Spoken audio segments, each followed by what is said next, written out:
welcome back to Tell the Truth channel.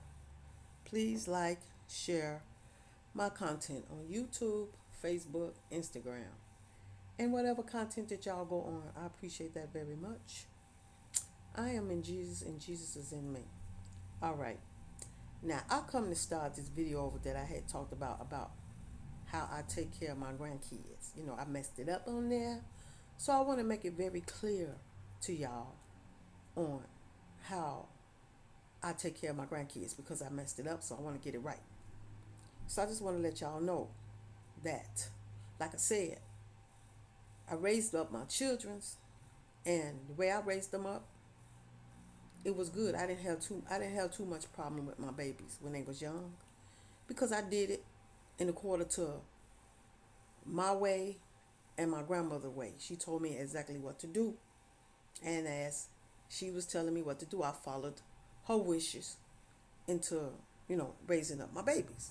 So when my babies was little, when they was babies, and the way I took care of my babies, where they did not drive me crazy, what I did, like I said, like I did, I would change their pamper, I would change their t-shirt, and I would change their pants because when they got on the pamper, they pee through the pamper, so you have to change all of that.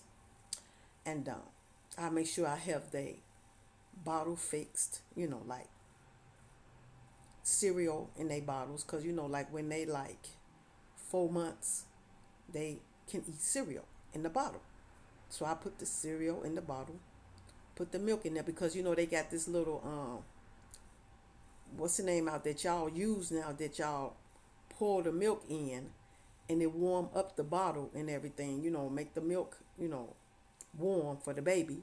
So you add the cereal into that with the milk, and then you just shake it up, the cereal in the milk, and give it to the baby. You know. So the baby drink the milk and they good. So after I do all of that, I set the baby by the TV and let the baby watch, Miss Rachel. So when y'all heard my grandbaby talking, he was letting y'all know, yeah, that's what grandma do. So my grandbaby was calling it out. He was letting y'all know, yeah, that's what grandma do. That's why he was talking on that. While I was talking, he was talking too, letting y'all know that, yeah, that's what my grandma do. So he was talking about it. But anyway, as they start getting like 6 months and 7 months and 8 months and 9 months and all that, they can start eating regular table food. So when you give them regular table food, you make sure you give them things that, you know, soft, like potatoes, peas. Make sure you mash up the peas, like beans. Make sure you mash up the beans. Um, um, Let me see what else you can give them. Sweet potatoes. Make sure the sweet potatoes is mashed up. Mashed up. Things like that. That's easy to go down their, stomach.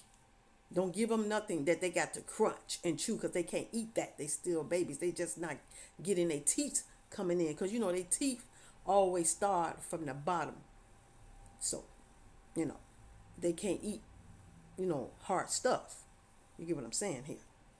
So, once you feed them and then you give them a milk bottle, don't give them water because they're not ready for water yet. So, you don't give them water. So, after you get through feeding them, then you give them their milk bottle. And once you do that, you know, then you put them back to the TV and let them watch Miss Rachel. And after that, they full, they talking, they watching Miss Rachel, and then sooner or later they fall asleep. And then you got your peace. So this is for the people that work from home.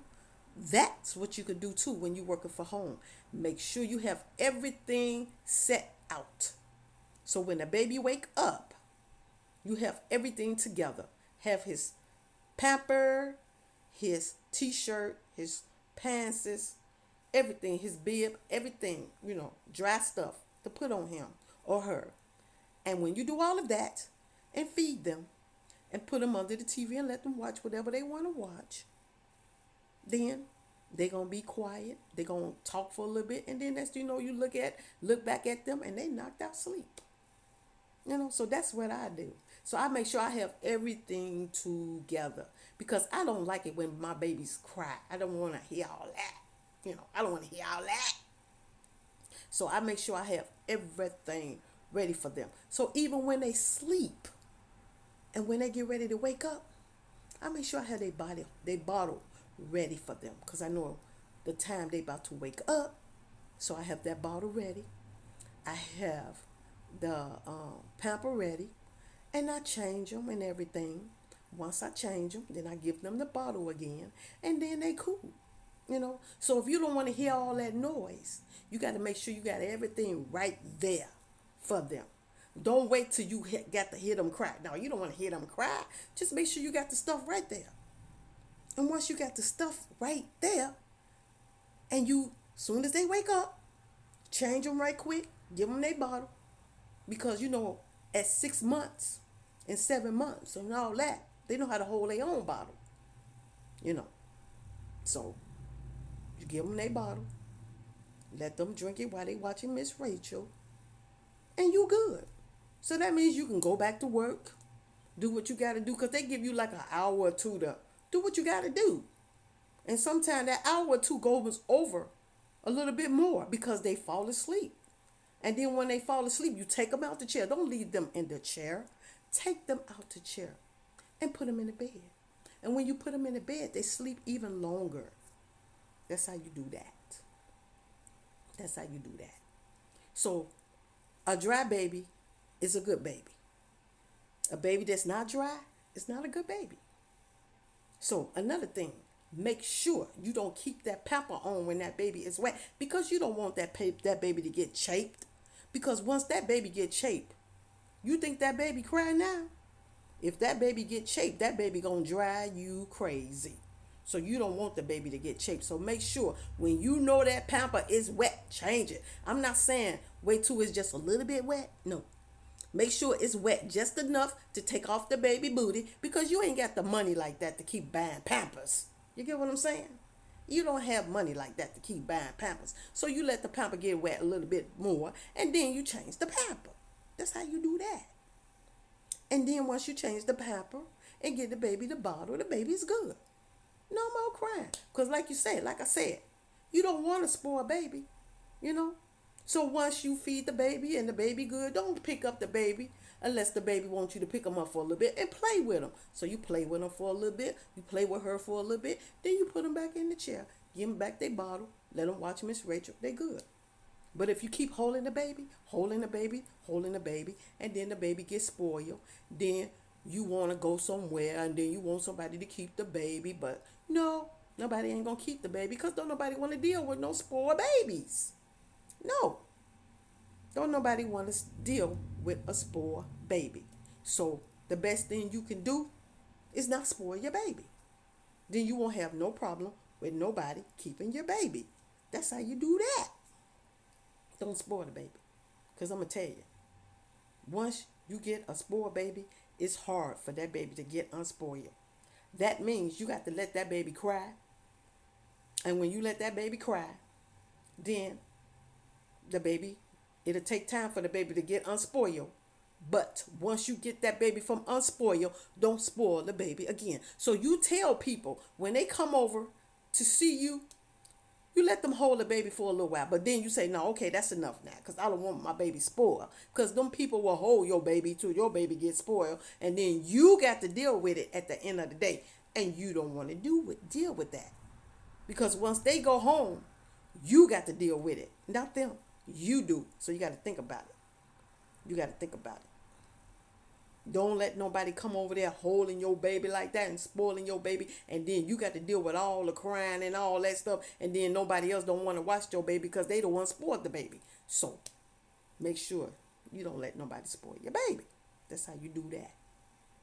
So like I said, my grandbaby, he was talking for me, letting y'all know that, yeah, that's what my grandma do.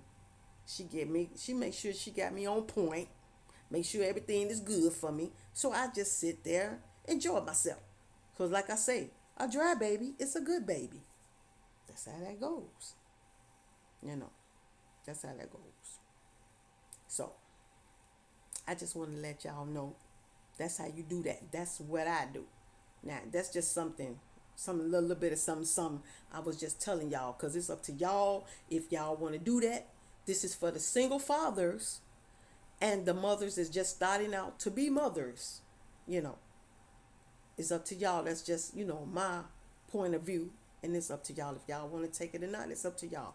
So I'm just giving y'all some advice on what to do if you got a job and you work home and, you need to take care of your baby and you ain't got nobody to help you with your baby. That's how you do that. And you will be good. That's how you do that. So, that's what I want to talk to y'all about. Thank y'all for listening to me. Jesus love you, Father love you, the Holy Ghost, the angels, the ancestors, and I love y'all. And I will be back to talk to y'all again soon. Y'all have a good day and a blessed day.